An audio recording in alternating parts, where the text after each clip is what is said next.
헬스조선 상례 서비스 3일의 약속.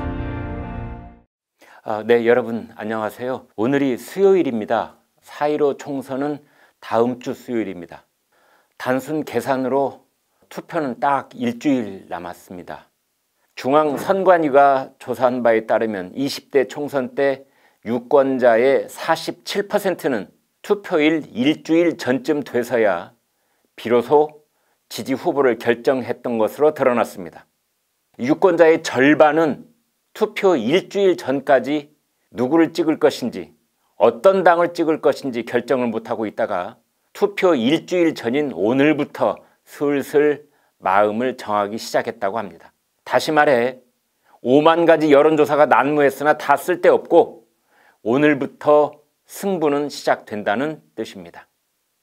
이 같은 사실은 중앙선관위가 지난 두 차례 국회의원 총선이 끝난 뒤에 실시한 유권자 의식조사에서 드러났습니다. 먼저 20대 총선이 끝난 뒤 유권자 893명에게 지지 후보를 결정한 시기를 물어봤더니 응답자 25.4%는 투표 일주일 전에 결정했다고 했고 투표 하루 사흘 전에 결정했다는 응답은 16.4%, 그리고 투표일 당일 결정했다는 대답도 5.6%나 됐습니다. 이 대답을 다 더하면 25.4 더하기 16.4 더하기 5.6은 47.4%가 됩니다. 절반에 가까운 유권자가 투표일 일주일 전부터, 즉 오늘부터 마음을 결정하기 시작했다는 의미인 것입니다.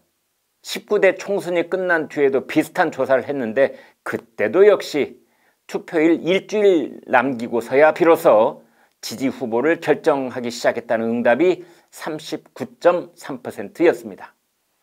이 같은 사실은 오늘 이전까지 여론조사에서 자신을 부동층 혹은 무당층이라고 응답한 유권자가 많았다는 점에서도 드러납니다. 4년 전에도 그랬고 이번에도 25% 안팎의 응답자는 지지할 후보를 고르지 못했다거나 지지하는 정당이 없다고 대답했습니다. 그러나 자신을 이 부동층, 무당층인 것처럼 대답했던 유권자들이 기권을 하거나 백지 투표를 하는 것은 아닙니다. 다만 막판까지 지켜보고 난 뒤에 결심을 하는 신중한 유권자이거나 아니면 애당초 여론조사 기관을 신뢰하지 않기 때문에 응답을 거절했던 유권자일 수도 있습니다. 유권자 신뢰를 잃을 만큼 여론조사 결과가 춤추듯 한다는 최근 사례가 있습니다. 지난 주말과 월요일 사이에 이르는 비슷한 시기에 서울 동작을 이 지역구를 대상으로 지지율 여론조사를 했습니다. 문화일보가 엠브레인에 의뢰해서 조사했더니 민주당 이수진 후보가 47.2%, 통합당 나경원 후보가 34.3%로 나왔습니다. 무려 12.9%포인트 차이로 민주당 후보가 앞서고 있다는 것입니다. 그런데 거의 같은 시기 국민일보와 CBS가 조원 TNI에 의뢰한 조사에서는 민주당 이수진 후보가 40.9%, 통합당 나경원 후보가 44.1%였습니다.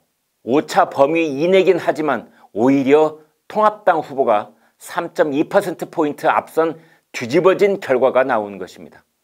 두 여론조사 격차를 합산하면 그 차이가 16.1%포인트나 됩니다. 휴대전화 위주로 조사를 했느냐 아니면 유선으로 연결된 집전화를 많이 포함시켰느냐에 따라 격차가 크다고 합니다. 60대 이상 유권자는 휴대전화를 갖고 있어도 휴대전화로 걸려온 여론조사에는 응답을 잘 하지 않는다고도 합니다.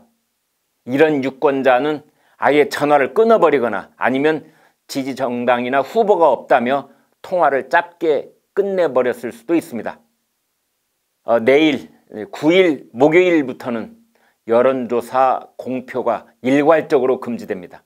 앞으로 일주일 사이에 그동안 숨어있던 표심이 어디로 흘러갈지 아무도 모릅니다. 다만 한 가지, 어느 정당이든 자신들이 잘해서 승기를 잡는 경우보다는 상대 정당이 잘못해서 상대 정당이 말실수를 거듭하고 자멸하면서 판세가 결정되는 경우가 많을 것입니다.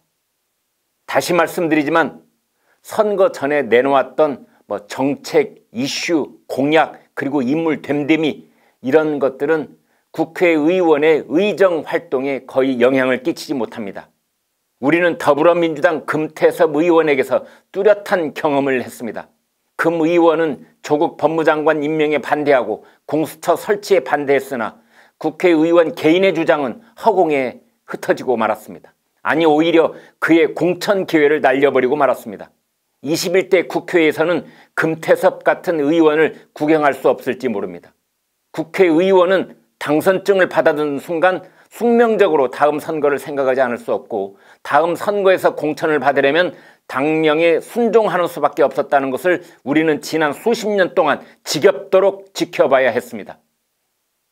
우리 유권자들의 영혼 속에 우선 먹기 꽃감이 달다, 공짜라면 양잿물도 마신다, 이런 DNA가 아직도 남아있다면 우리나라 앞날은 암울할 수밖에 없습니다. 국가 부채가 1743조 원으로 1년 국가 예산의 3.5배에 이르러 있는데 또다시 천문학적인 규모의 빚을 내서 현금을 살포하겠다는 선거, 이런 사탕발림에 규정한 한 표를 날려버린다면 우리에게 앞날은 없습니다. 우리 손에 든 투표 용지로 어린 자식 세대의 발등을 찍는 일이 되고 말 것입니다. 국회의 수준은 유권자의 수준을 앞지를 수 없습니다. 나라 곳간 털어먹는데 이골이 난 정당을 찍을 것인지, 기업을 되살리고 나라 경제를 일으킬 정당을 찍을 것인지 그 선택밖에는 없습니다. 지역구 투표가 됐든 비례당 투표가 됐든 정당을 보고 찍어야 합니다. 그만큼 중요한 일은 투표 당일 꼭 투표장에 가야 한다는 점입니다.